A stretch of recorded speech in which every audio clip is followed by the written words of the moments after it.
Hudson Card.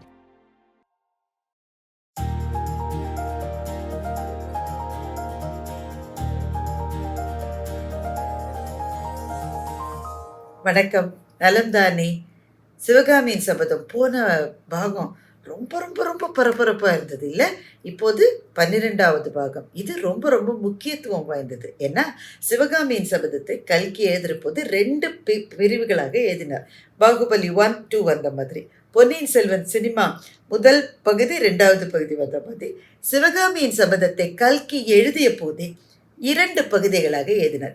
இப்ப நான் சொல்லப் போற இந்த 12வது பகுதியுடைய முதல் பாகம் முடிவடைகிறது. அதற்கு பிறகு இருப்பது 2வது பாகம்.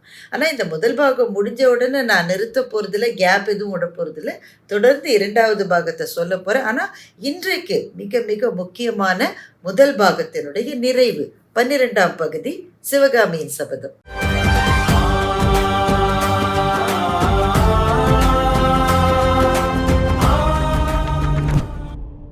சிவகாமி ரொம்ப ரொம்ப ஒரு எளிமையான பெண்ணு. ஏழை பெண்ணுன்னு கூட சொல்லலாம். அவள் பள்ளிக்கூடத்துக்கே போனதில்லை, படித்ததே இல்லை. அவளுக்கு தெரிஞ்சதெல்லாம் நாட்டியம் மாத்திரம்தான். பெரிய நகரங்களில் வாழ்ந்து, மாளிகைகளில் வாழ்ந்து, இந்த மாதிரியான அனுபவமோ பழக்கமோ எதுவுமே இல்லாமல் ரொம்ப எளிமையான ஒரு பெண்ணு தான். ஆனால் அவள் பல்லவ சாம்ராஜ்யத்தை ஆளுகின்ற மகா சக்கரவர்த்தி அவளுக்கு முன்னாடி நின்று அவளை பார்த்து, எனக்கு ஒரு ஓலை கொடுக்க மாட்டியா சிவகாமி?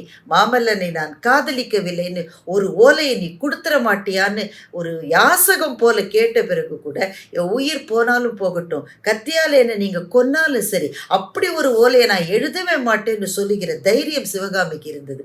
அந்த சிவகாமியிடம் தான் தோற்று போனதாக நினைத்து கொண்டு மகேந்திர சக்கரவர்த்தி வந்தார். அப்ப எதிரில் சத்ருக்னன் வந்து, போகலாம், நம்ம இப்ப கிளம்பினா கூட வாதாபி படைகள் காஞ்சி கோட்டைக்கு பக்கத்துல வர்றதுக்குள்ள நாம போறது சந்தேகம், உடனே கிளம்பணும்னு அவசரப்படுத்துறான். குண்டோதரன் ஓட்டமா ஓடி வரான். நாகநந்தியை ஒரு மடைப்பள்ளி அறைக்குள்ள அடைச்சு பூட்டிட்டு வந்தேன் இல்ல, நான் ரொம்ப நேரம் வெளியில காவல் கூட இருந்தேன், அதுக்கு பிறகுதான் நீங்க இங்க வந்திருக்கீங்கன்னு உங்களை பார்க்க வந்தேன். அந்த இடைவெளியில அவர் எப்படியோ தப்பிச்சு போயிட்டாரு. இது 12 அடி உயரம் உள்ள ஒரு அறையில அவரை பூட்டிட்டு வந்தேன், எப்படியோ 12 அடி மேலே ஏறி கூரையை பிச்சுக்கிட்டு அவர் தப்பிச்சு போயிட்டாரு, என்னை மன்னிச்சிருங்க அப்படின்னு குண்டோதரன் சொல்றான்.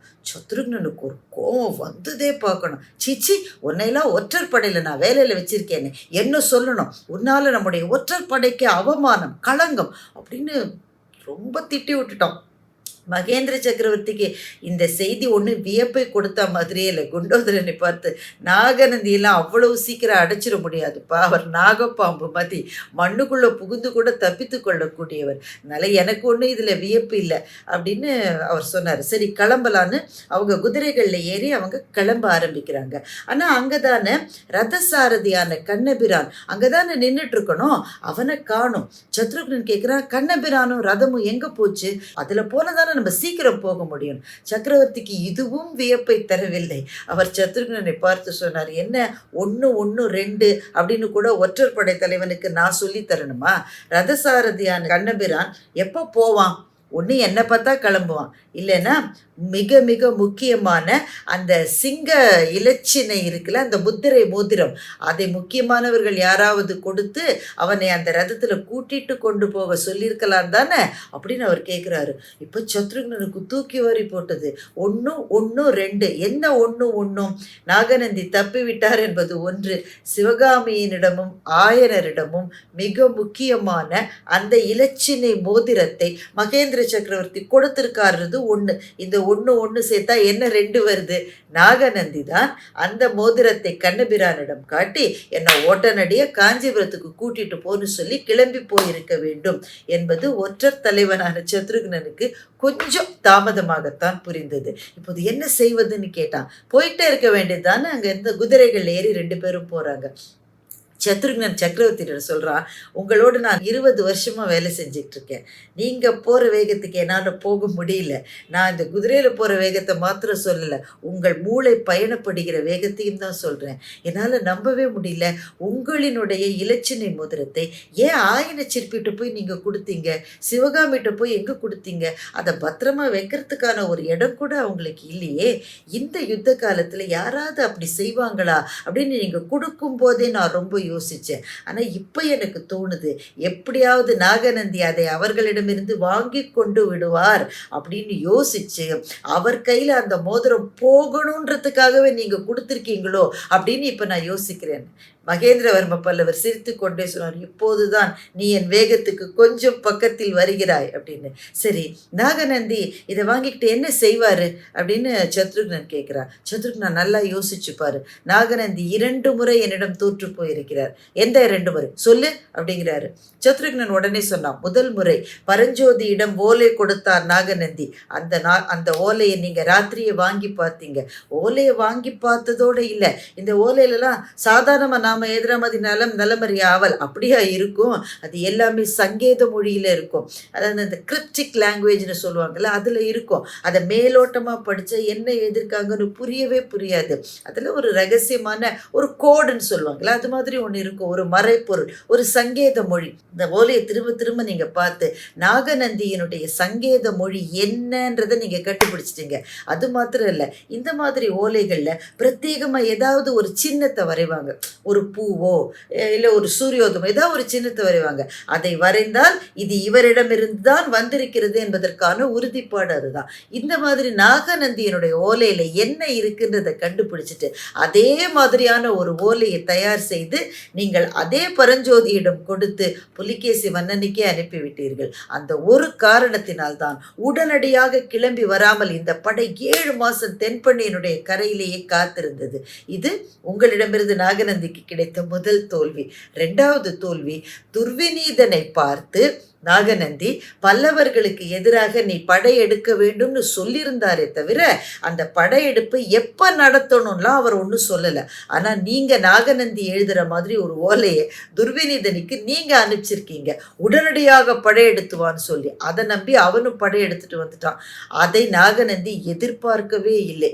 துர்விநீதன் நாகநந்திக்கு பதில் ஓலை அனுப்பினான், நானும் வருகிறேன் படையெடுத்துன்னு. இதை பார்த்த பிறகுதான் நாகநந்திக்கு தான் ஏமாற்றப்பட்டது தெரிந்தது. அதுக்குள்ள காலம் கடந்து விட்டது. துர்விநீதன் வந்து நம்ம மாமல்லரிடம் நல்லா அடி வாங்கிட்டு திரும்பி போயிட்டான். இதையும் நாகநந்தி எதிர்பார்க்கவே இல்லை. 2 விதங்களில் உங்களிடமிருந்து தோல்வி அடைந்த இவர் என்னதான் செய்ய மாட்டார் அப்படின்னு சத்ருக்னன் சொன்னான். ஆமாம் சத்ருக்னா, அதனால்தான் என் மகனை கொல்லுவதற்காக விஷம் தோய்ந்த கத்தியை பலமுறை ஓங்கினார். பக்கத்திலே சிவகாமி இருந்ததுனால என் மகன் தப்பிச்சான். ஆனா நாகநந்தி இப்போது இலச்சினை மோதிரத்தை வாங்கி கொண்டு காஞ்சி கோட்டைக்கு போக விரும்புவார்னு எனக்கு தோணுச்சு. அதனால தான் அந்த மோதிரத்தை ஆயனரிடம் கொடுத்து வைத்தேன். நாகநந்தி இப்போது போயிருப்பார். அவர் போய் பெரும் ஆபத்துகளை செய்வதற்குள்ளாக நாமும் போய் சேர்ந்து விட்டால் நல்லது. என்னை முடிந்தவரை பின்தொடர்ந்து வா சத்ருக்னா, முடியாவிட்டால் கொஞ்சம் தாமதமாக வா, நான் முன்னால் போகிறேன்னு சொல்லி குதிரை அப்படி காத்து வேகத்தில் ஓட்டிட்டு போறாரு மகேந்திரவர்ம பல்லவர். இங்கே காஞ்சி கோட்டையில் என்ன நடந்து கொண்டிருக்கிறது? எல்லாரும் எண்ணெயில் போட்ட அப்பளம் மாதிரி பொறிஞ்சிக்கிட்டு இருந்தாங்க.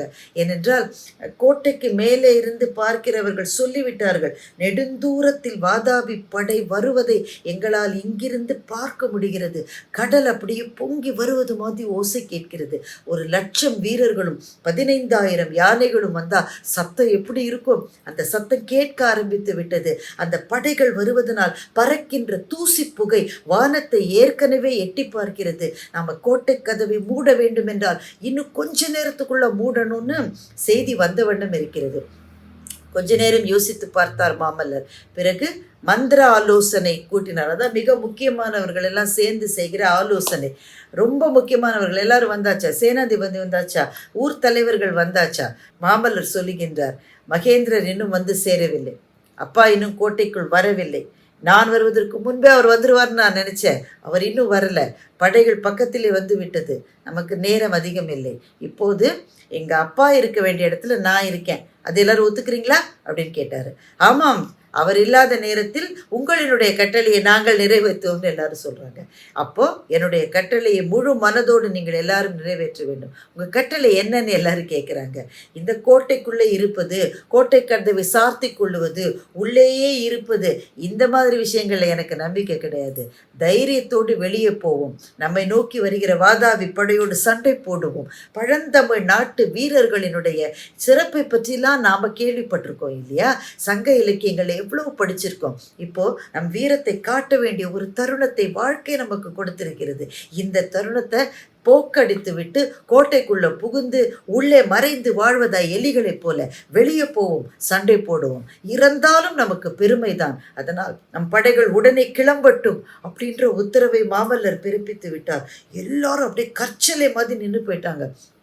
யாருக்கும் பேசுறதுக்கு வாயே வரல.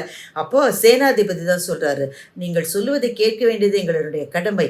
ஆனால் சக்கரவர்த்தியினுடைய கட்டளை வித்தியாசமானதுன்னு உங்களுக்கு தெரியும். சக்கரவர்த்தி வெளியே சென்று போர் செய்வதை விரும்பவில்லை. உள்ளேயே இருக்கலாம், கோட்டை கதவை மூடிவிடலாம். முற்றுகையை எவ்வளோ நாள் அவங்க நடத்துகிறாங்களோ நடத்தட்டும். அப்புறம் கொஞ்ச காலத்து கழித்து அந்த முற்றுகை அவர்களால் தொடர முடியாது, அவங்க திரும்பி போயிடுவாங்க. அதற்கு பிறகு நம்முடைய படைபலத்தை பெருக்கி கொண்டு அவங்களோடு போய் சண்டை போடலான்றது தானே மகேந்திரவர்ம பல்லவர் நமக்கு இட்டிருக்கிற கட்டளை. அந்த கட்டளையை நம்ம மீறலாமா அப்படின்னு கேட்குறாரு. மாமல்லருக்கு அப்படி கோபம் வருகிறது. என்ன கட்டளை இது? அவர் சொன்ன கட்டளை அவர் இருக்கிற வரை தான். எப்போது அவர் கோட்டைக்குள் திரும்ப வர முடியவில்லையோ அப்போது என்னுடைய கட்டளை கேட்டு நடப்பது தானே உங்களுக்கான பணி. பரஞ்சோதி நீங்கள் என்ன சொல்லுகிறீர்கள்? பரஞ்சோதிக்கு பரம சந்தோஷம்.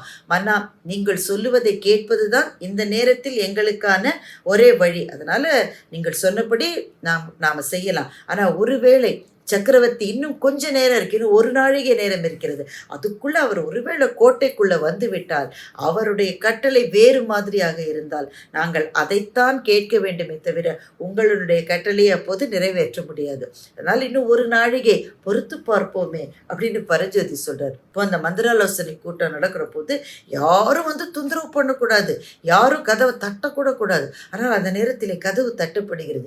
ஒருவேளை மகேந்திரவர்ம பல்லவர் தான் வந்துட்டாரோன்ற ஆவல் அத்தனை பேரின் கண்களும் அந்த கதவையே பார்த்தன. திறந்திருந்த கதவிலிருந்து வந்தது யார்? ஆஜானுபாகுவாக ஒரு காவி துணியை அணிந்து கொண்டு உடம்பெல்லாம் காயங்களோடு நெடுத்துயர்ந்த தோற்றத்தில் அங்கே நின்றது சாட்சாத் நாகநந்தி தான். கையிலே இருக்கிற அந்த சிங்க இலச்சினை மோதிரத்தை எல்லாருக்கும் காமிச்சாரு. இந்த மோதிரத்தோடு நான் வரேன், நேர நான் மகேந்திரவர்ம பல்லவரனுடைய கட்டளையை சுமந்து கொண்டு வருகிறேன். அவர் எங்க எல்லாரும் நாகநந்தியை கேட்குறாங்க. நாகநந்தியை பார்த்தவர்கள் இந்த கூட்டத்திலேயே ஒரே ஒரு ஆளு தான், அது பரஞ்சோதி மாத்திரம்தான். பரஞ்சோதிக்கு வாயை திறந்து பேசக்கூட முடியாத அளவு அதிர்ச்சி. நாகநந்தியினுடைய கையில இந்த இலச்சினை மோதிரம் எப்படி கிடைச்சது அப்படின்னா, அவர் வாதாபியினுடைய ஒற்றன் இல்லையா? இந்த இலச்சினை அவர் வச்சிருக்காரு. சத்ருக்னனிடம் மாத்திரமே இருக்கிற ஒரு மோதிரம் இது எப்படி இவர்கிட்ட வந்தது? இன்னும் பரஞ்சோதியால் எதையும் நம்ப முடியல, யோசிக்க முடியாதபடி மூளையே அப்படியே குழம்பி நின்றுருச்சு. வாயை திறந்து பேசக்கூட முடியாதபடி அப்படியே இருந்தார். நாகநந்திட்ட எல்லாரும் கேட்குறாங்க, சக்கரவர்த்தி எங்கன்? மகேந்திரவர்ம பல்லவர் சிறைப்பட்டு விட்டார் அப்படின்னு நாகநந்தி சொல்றார். அதை கேட்ட உடனே சில பேர் மயக்கம் போட்டு வந்துட்டாங்க, சில பேர் ஐயோன்னு கத்துறாங்க, சில பேர் நம்ப முடியாமல் திகச்சு நிற்கிறாங்க. மாமல்லரனுடைய இரும்பு நெஞ்சம் கூட பொடிப்பொடியாக உடைந்து விட்டது. ஐயோ, அப்பா சிறைப்பட்டு விட்டாரா? என்ன நடந்தது? காஞ்சிக்கோட்டைக்கு திரும்பி வந்து கொண்டிருந்தார் மகேந்திரவர்ம பல்லவர். அந்த நேரத்தில் பகைவர்கள் அவரை சுற்றி வளைத்து விட்டார்கள். கடைசியாக என்னிடத்தில், நீ நேராக காஞ்சிபுரத்துக்கு போ, அங்கே இருந்த படைகளை வெளியே வரச் சொல், வாதாபி படையோடு போரிட்டு ஜெயித்து என்னை சிறையிலிருந்து மீட்கச் சொல்லி என் மகனுக்கு நான் உத்தரவு பிறப்பித்ததாக நீ சொல் அப்படின்ற கடைசி வார்த்தை என்கிட்ட சொன்னாரு. நான் தப்பிச்சிட்டேன், அவர் சிக்கி கொண்டார் என்று நாகநந்தி சொல்வதை கேட்ட உடனே எல்லாருக்கும் என்ன செய்வது என்றே தெரியவில்லை. பரஞ்சோதிக்கும் வாயே திறக்க முடியல. இப்ப நாகநந்தி பரஞ்சோதியை பார்த்து சொல்கிறார், பரஞ்சோதி, உனக்கு கூடவா என்னை அடையாளம் தெரியவில்லை? உனக்கு இன்னுமா புரியவில்லை? நான் பல்லவ நாட்டு ஒற்றர்களில் தலைமை ஒற்றன். சத்ருக்னனுக்கு என்ன இடமோ அதே இடத்தை எனக்கும் கொடுத்து வைத்திருந்தார் மகேந்திரவர்ம பல்லவர். உண்மையிலேயே நீ எடுத்துக்கொண்டு போன அந்த ஓலையை யார் எழுதியது தெரியுமா? ஆயனர் தான் எழுதினார். ஆயனர் தான் வாதாபி படையினுடைய ரகசிய ஒற்றன் என்பது உனக்கு இன்னும் கூடவா புரியவில்லை அப்படின்னு கேட்டுட்டாரு நாகநந்தி.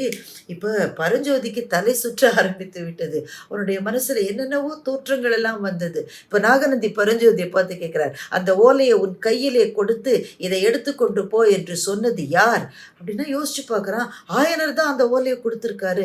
இதை ஏன் ஆயனர் செய்ய வேண்டும் அப்படின்னு பரஞ்சோதி கேட்கிறார். இன்னும் கூடவா உனக்கு புரியவில்லை? உனக்கு தெரியுமே, அவருக்கு ஒரே ஒரு வெறி, தனியாத தாகம், மாற்ற முடியாத ஒரு பெரும் ஆசை. அவருக்கு அது என்ன? அஜந்தாவினுடைய வர்ண சேர்க்கையை தெரிந்து கொள்ள வேண்டும் என்பது தானே புலிகேசி மன்னன் அவரிடம் சொல்லி இருக்கிறார். நீங்க எனக்கு ஒற்றனாக பணியாற்றுங்கள், அதற்கு பதிலாக அஜந்தாவினுடைய வர்ண சேர்க்கை ரகசியத்தை நான் உங்களுக்கு சொல்லித் தருகிறேன் புலிகேசி மன்னன் சொன்னதுனால ஆயனர் ரகசிய ஒற்றனாகிவிட்டார் அப்படின்னு நாகநந்தி சொன்னாரு. பரஞ்சோதிக்கே இப்ப நாகநந்தி சொல்றத நம்புறதா வேணாமான்ற பிரமிப்புல இருக்காரு. இதை கேட்ட உடனே ஆயனருக்கு 1000 தேள் கொட்டின மாதிரி இருந்தது. கடைசியில பார்த்தா அவருடைய அருமை காதலியும் அவளுடைய அப்பாவும் நாட்டுக்கு எதிராக சதி செய்கிற ஒற்றர்களா அப்படின்ற கேள்வி அவருடைய நெஞ்சத்தில் அப்படியே நின்னுது. நாகநந்தி சொன்னார், இனிமேல் தாமதிக்க கூடாது, படைகளெல்லாம் வெளியில எடுத்துட்டு வாங்க, சண்டைக்கு தயாராக வேண்டியதுதான். நான் உடனே கோட்டையிலிருந்து வெளியேற வேண்டும். நான் வெளியே போனால்தான் மகேந்திரவர்ம பல்லவர் எனக்கு கொடுத்திருக்கிற மற்ற சில வேலைகளை என்னால் கவனிக்க முடியும்னு சொல்லி யாருடைய பேச்சுக்கும் கேள்விக்கும் பதில் சொல்லாம அப்படியே வெளியே போக ஆரம்பித்தார் நாகநந்தி. இதை கேட்டுட்டு இருக்கிற போது உங்களுக்கே கொஞ்சம் ஆச்சரியமா இருக்கும்.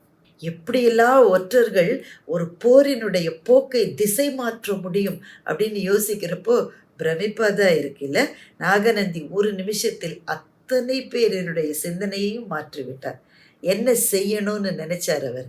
கோட்டை உள்ளே பலப்படுத்தப்பட்டு விட்டதுன்னு நாகநந்திக்கு தெரியும். அதனால இவங்க வெளியே வந்து சண்டை போட்டால் புலிகேசியினுடைய பெரும் படைக்கு முன்னால் இந்த சிறு படை நிற்கவே முடியாது என்பதும் அவருக்கு தெரியும். கோட்டைக்குள்ளே இல்லாமல் அவங்களை வெளியே வரவழைப்பதற்கு கடைசி நிமிஷத்தில் அவருக்கு கிடைச்ச ஒரே ஒரு துருப்பு சீட்டு தான் அந்த மோதிரம். அந்த மோதிரம் கிடைச்ச உடனே வந்து எல்லாரையும் வெளியில வந்துருங்க, கோட்டை கதவை சாத்தாதீர்கள்னு சொல்லிவிட்டு மகேந்திரவர்ம பல்லவர் உள்ளே வருவதை தடுப்பதற்கான கடைசி முயற்சியை எடுப்பதற்காக நாகநந்தி வெளியே வந்தார். சில சமயங்கள்ல ஒரு வினாடியில ஒரு விபத்திலேருந்து நாம் தப்பிச்சிருப்போம். சில பேர் ஒரு ஒரு நிமிஷத்தில் ஒரு ரயிலை தவற விட்டுருப்பாங்க. ஒரு வினாடி தானே, ஒரு நிமிஷம் தானேன்னு நம்ம சாதாரணமாக நினைக்கிறோம். ஆனால் அந்த ஒரு வினாடியில் நடக்கிற ஏதோ ஒரு விஷயம் வாழ்க்கையே மாற்றி போட்டுடும்ல. அதுதான் அங்கேயும் நடந்தது. நாகநந்தி மாத்திரம் ஒரு 5 நிமிஷம் முன்னாடியே வெளியில் போயிருந்தா அவர் வெளியே போவதை யாராலையும் தடுத்திருக்க முடியாது. ஆனால் ஒரு 5 நிமிடம் தாமதமாக வந்ததால் மிகச்சரியாக மகேந்திரவர்ம பல்லவர் கோட்டைக்கு உள்ளே வருவதற்கும் நாகநந்தி வெளியே போவதற்கும் கிட்டத்தட்ட ஒரே நேரத்தில் நடந்தது. நாகநந்தியை தூரத்திலிருந்தே பார்த்த மகேந்திரவர்ம பல்லவர் சத்தம் போட்டு கத்தினார், நான் தான் சக்கரவர்த்தி மகேந்திரவர்ம பல்லவர், அந்த பிட்சுவை கைது செய்யுங்கள் என்று கத்தினார். உடனே அத்தனை வீரர்களும் ஒன்றாக சேர்ந்து நாகநந்தி மேல அமுக்கி அவரை சிறைப்படுத்தி விட்டார்கள். சில சமயத்தில் கடவுளினுடைய ஏதோ ஒரு ஆசீர்வாதம் ஏதோ ஒரு நொடியில் நம்ம மேலே வந்துடும் இல்லை. எத்தனை நாள் காத்திருந்த பிறகு அபூர்வமாக சில சமயம் அப்படி நடக்கும். அன்னைக்கும் மகேந்திரவர்ம பல்லவருக்கு அதுதான் நடந்தது. அந்த ஒரு நொடியை தவற விட்டு நாகநந்தி மாத்திரம் வெளியில போயிருந்தா அதற்கு பிறகு இந்த போரினுடைய போக்கு எப்படி என்பதை யாராலும் சொல்ல முடியாது. அப்படி விஷம் உள்ளவர் நாகநந்தி. உள்ளே வந்த மகேந்திரவர்ம பல்லவரை பார்த்து பெரும் எழுச்சி உண்டானது. இங்கே மந்திராலோசனை கூடத்தில் அவரவர்கள் அப்படியே உட்கார்ந்துருந்தாங்க. சக்கரவர்த்தியை சிறைப்பிடிக்கப்பட்டு விட்டால் அதற்கு பிறகு என்ன செய்வதுன்னு அவங்களுக்கு சொல்கிறதுக்கு யாருமே இல்லை. அந்த நேரத்தில் வெளியில் திரும்பவும் பரபரப்பான சத்தங்கள் கேட்கிற போது என்ன என்ன என்னன்னு எல்லாரும் கேட்குறாங்க. சக்கரவர்த்தி வந்து விட்டார் என்ற உடனே அத்தனை பேர் முகத்திலும் அப்படி ஒரு மகிழ்ச்சி ஆனந்த தாண்டவம் ஆடியது. அந்த மந்திராலோசனை கூடத்துக்குள்ளே மகேந்திரவர்ம பல்லவர் வந்தார். எல்லாரும் கண்ணீர் விட்டார்கள். கட்டி தழுவ முடியாது, மன்னரை போய் கட்டி தழுவ முடியுமா? அந்த உரிமை அங்கே ஒரே ஒருவருக்குத்தான் உண்டு. ஓடிப்போய் மாமல்லர் தந்தையினுடைய கால்களிலே விழுந்து தந்தையை கட்டி தழுவி கொண்டார். அப்பா, நீங்கள் சிறைப்பிடிக்கப்பட்டு விட்டீர்கள்னு இவர் இந்த பிட்சு வந்து சொன்னார். நாங்களே ஒரு நிமிஷத்துல நம்பிட்டோம், நீங்க நம்பிடுவீங்கன்னு தெரிஞ்சுதானே நான் பின்னாடியே வரேன் என்று சிரித்தவாறே சொல்லிட்டு மகேந்திரவர்ம பல்லவர் பரஞ்சோதியை பார்த்து, ஏன்பா இவரைத்தான் உனக்கு தெரியுமே, நீ கூடவா நம்பிட்டேன்னு கேட்டாரு. நம்புறா போல அவர் சொன்னார், சக்கரவர்த்தி, அதுவும் நீங்கள் சிறைப்பிடிக்கப்பட்டு விட்டீர்கள்ன்ற வாசகத்தை கேட்ட உடனே எங்கள் மூளையை செயல்பட மறுத்து விட்டது அப்படின்னு பரஞ்சோதியும் சொன்னார். இப்போ சக்கரவர்த்தி சொன்னார், சரி, படை வருகிற ஓசையே நமக்கு கேட்க ஆரம்பித்து விட்டது. நமக்கு இருப்பது இன்னும் மிகச்சில மணி நேரங்கள் தான். அந்த சில மணி நேரங்களுக்குள் என்னுடைய கட்டளையை எல்லாரும் நிறைவேற்றுவீர்களா அப்படின்னு கேட்டார். மாமல்லர் தலை கவிழ்ந்து கொண்டார். கொஞ்ச நேரத்துக்கு முன்னாடி கூட அவருக்கு ஒரு சின்ன ஆசை இருந்தது. கோட்டைக்குள்ளே இருந்து வாழ்வதை விட வெளியே போய் போராடி இறப்பது எத்தனையோ மேல் என்று அந்த இளைஞனுடைய வீர நெஞ்சம் நினைத்தது. ஆனால் அப்பா வந்து சொன்ன பிறகு அந்த கட்டளையை யாரால் மாற்ற முடியும்? மகேந்திரவர்ம பல்லவர் சொன்னார், வெளியே போகலாமே, சண்டை செய்து இறக்கலாமேன்னு உங்களில் சில பேருக்கு தோன்றி இருக்கும். என் மகனுக்கே அப்படித்தான் தோன்றி இருக்கும். ஆனால் அனுபவம் நமக்கு சில வாழ்க்கை பாடங்களை சொல்லிக் கொடுக்கிறது. இந்த போர் ஆரம்பித்ததற்கு நானும் ஒரு காரணம். எனவே இதை நிறுத்துவதற்கு அல்லது முடித்து வைப்பதற்கான முழு அதிகாரத்தையும் நானே என் கையில் எடுத்துக்கொள்கிறேன். நான் சொன்னபடிதான் நீங்கள் அத்தனை பேரும் இப்போது கேட்க வேண்டும். உங்களால் எப்படி போர் ஆரம்பிச்சுது அப்படின்னு குழுவில் இருந்து சில பேர் கேட்டாங்க. ரொம்ப காலத்துக்கு முன்னால் புலிகேசி பல்லாண்டுகள் காட்டிலேயே இருந்தான். அதுக்கப்புறமா எப்படியோ மன்னனானா சில உதவினால், அதெல்லாம் அப்புறமா சொல்கிறேன். மன்னனான பிறகு புலிகேசியனுடைய அவையிலே பாரவி அப்படின்னு ஒரு புலவர் இருந்தார். புலிகேசிக்கு எழுத்து படிப்பெல்லாம் ரொம்ப தெரியாது, ஏன்னா காட்டிலேயே இருந்தவன். ஆனால் இந்த பாரவியினுடைய கவிதைகள் மீது அவனுக்கு பெரிய மயக்கம். பாரவி அவருக்கு ரொம்ப ரொம்ப ரொம்ப பிடிக்கும். அவர் இல்லாமல் இருக்கவே மாட்டான். இந்த பாரவி பாரத நாடு முழுக்க இருக்கிற எத்தனையோ ஊர்களுக்கெல்லாம் போய் போய் வருவார். அவர் புலவர் இல்லையா, பல இடங்களுக்கு போயிட்டு வருவார். எத்தனையோ ஊர்களுக்கு போயிட்டு வந்து அந்த ஊர்களை பற்றிலாம் புலிகேசிட்ட சொல்லுவார். அதே மாதிரி தான் ஒரு முறை காஞ்சிபுரத்துக்கு வந்தார். காஞ்சிபுரத்துக்கு வந்தவர் இந்த ஊரை பார்த்து, இந்த நகரத்தை பார்த்து, பல்லவ நாட்டை பார்த்து அவருக்கு மயக்கமே வந்துருச்சு. அப்போதான் பிரசித்தி பெற்ற ஒரு கவிதையை எழுதினார். புருஷேஷு விஷ்ணு அப்படின்னு துவங்குகிற ஒரு கவிதை அது. பெண்களுக்குள் சிறந்தவள் ரம்பை, பூக்களுக்குள் சிறந்தது ஜாதி, நகரங்களுக்குள்ளே சிறந்தது காஞ்சி என்று வருகின்ற ஒரு கவிதை அது. நகரேஷு காஞ்சி, நாரீஷு ரம்பா, புஷ்பேஷு ஜாதி, புருஷேஷு விஷ்ணு என்பதுதான் அந்த கவிதை.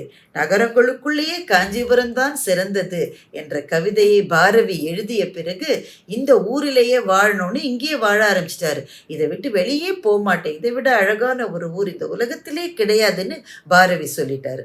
அப்போ பாரவி இல்லாமல் புலிகேசி ரொம்ப கஷ்டப்பட்டுட்டான். எத்தனையோ முறை தூது விட்டு பார்த்தான். நான் வரமாட்டேன் வரமாட்டேன் வரமாட்டேன்னு பாரவி சொல்லிட்டு இருந்தாரு. கடைசியில் புலிகேசியே தனக்கு மிக நெருங்கிய சில பேரை அனுப்பி பாரவியை எப்படியாவது கூப்பிட்டு கொண்டு வந்து விடுங்கள்னு சொல்ல பிறகுதான் பாரவி திரும்பி போனார். திரும்பி போன பாரவி சும்மா இல்லாமல் எப்போ பார்த்தாலும் புலிகேசி கிட்ட இந்த ஊர் எவ்வளவு நல்ல ஊர் தெரியுமா, எவ்வளவு சிறந்த ஊர் தெரியுமான்னு காஞ்சிபுரத்தை பற்றி சொல்லி சொல்லி சொல்லி சொல்லி அவனுக்கு வெறியேற்ற வைத்ததே அந்த பாரவியினுடைய பாடல் தான். இதுக்கு ஒரு விதத்தில் நானும் காரணம். ஏனென்றால் எனக்கு அப்போதெல்லாம் இந்த கலைகள், அப்புறம் கவிதைகள், இலக்கியம் இது மேலெல்லாம் பெரிய பைத்தியம். அதனால பாரவியை இந்த காஞ்சிபுரத்துக்கு வரவழைத்ததே நான் தான். நான் வரவழைத்த பாரவி தூண்டிவிட்ட இந்த ஆசையின் காரணமாகத்தான் புலிகேசிக்கு காஞ்சிபுரத்தின் மேல் அவ்வளவு வெறி. அவனுக்கு அவ்வளவு வெறி என்பதை நானே நேரில் பார்த்தேன் என்று மகேந்திரவர்ம பல்லவர் சொல்லுகிறார். நீங்க நேரில் பார்த்தீங்களா எப்படின்னு சில பேர் கேட்குறாங்க.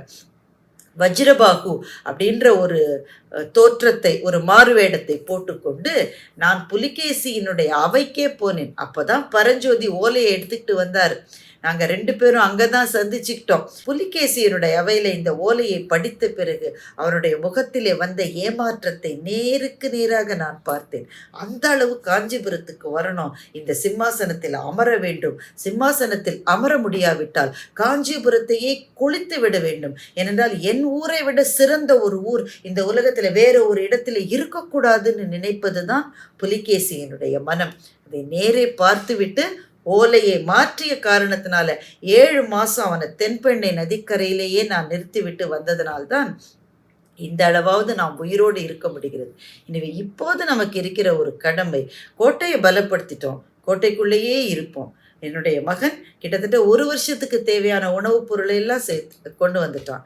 உள்ளே இருப்பவர்களுக்கு 1 வருஷம் 2 வருஷம் கூட பாதிப்பு கிடையாது. ஆனா வெளியே இருக்கிற பெரும் படைக்கு, குறிப்பா 15,000 யானைகளுக்கு எவ்வளவு நாள் அவங்களுக்கு சாப்பாடு கிடைக்கும்? முற்றுகை இட்டு இட்டு இட்டு சலித்து போய் யானைகள் சாக ஆரம்பிக்கும், வீரர்கள் சாக ஆரம்பிப்பார்கள். அந்த கட்டத்திலே பலவீனமடைந்து வேறு வழியில்லாமல் வாதாபிக்கு அவர்கள் திரும்பி போவார்கள்.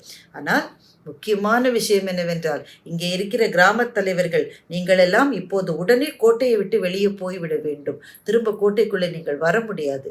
உங்கள் கிராமத்தில் இருப்பவர்களுடைய உயிர்களை எப்படியாவது காப்பாற்றிக் கொள்ளச் சொல்லுங்கள்.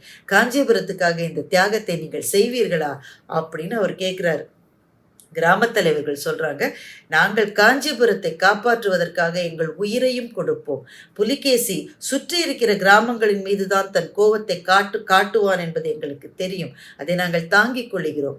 நாங்கள் இறந்தாலும் காஞ்சிபுரம் வாழ வேண்டும். ஏனென்றால் அதுதானே நம்முடைய பல்லவ நாட்டினுடைய கண் அப்படின்னு சொல்லுகிற அந்த கிராமத் தலைவர்களினுடைய பேச்சை கேட்டு மகேந்திரவர்ம பல்லவர் கண்ணீர் விட்டு அழுதார். நாங்கள் யாரும் தியாகம் செய்யல, நீங்களும் கிராமத்து மக்களும் தான் தியாகம் செய்கிறீர்கள் என்று கையெடுத்து அவர்களை வணங்கினார். சரி, இனிமேல் தாமதிக்க முடியாதுன்னு சொன்ன உடனே அந்த கிராமத் தலைவர்கள் அத்தனை பேரும் மிக விரைவாக கோட்டையை விட்டு வெளியே போய்விட்டார்கள்.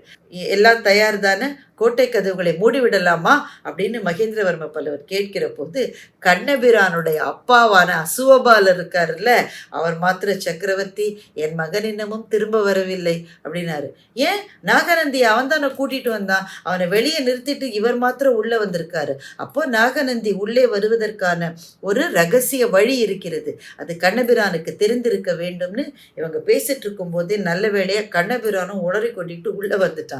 நீ எப்படிப்பா வந்தன்னு கேட்கிறார். நாகநந்தி உள்ளே வருவதற்கு ரகசிய வழி ஒன்று வைத்திருந்தார். எப்படியோ அந்த வழியை கண்டுபிடித்து நானும் பின்னாடியே வந்து சேர்ந்து விட்டேன், குதிரைகளைத்தான் வெளியே விட்டு விட்டேன்னு சொன்னா கண்ணபிரான். பரவாயில்ல, நீ வந்ததோட எல்லாரும் வந்தாயிற்று, அந்த ரகசிய வழியையும் மூடிவிடுங்கள், கோட்டை கதவுகளையும் மூடிவிடுங்கள் என்று மகேந்திரவர்ம பல்லவர் உத்தரவு பிறப்பித்தார். ரகசிய வழி அடைக்கப்பட்டது. அதுவரை மூடாத காஞ்சிபுரத்தினுடைய கோட்டை கதவுகள் பலத்த சத்தத்தோடு டமால் டமால் டமால்னு எல்லா கதவுகளும் சாத்தப்பட்டு எல்லா கதவுகளும் அடைக்கப்பட்டன. வெளியே வாதாபி படை பார்க்கிற தூரத்திலேயே வர ஆரம்பித்து விட்டது. கோட்டை கதவுகள் மூடப்பட்டு விட்டன. முதல் பாகம் முடிந்தது. 2வது பாகத்தில் சந்திப்போம். நன்றி, வணக்கம்.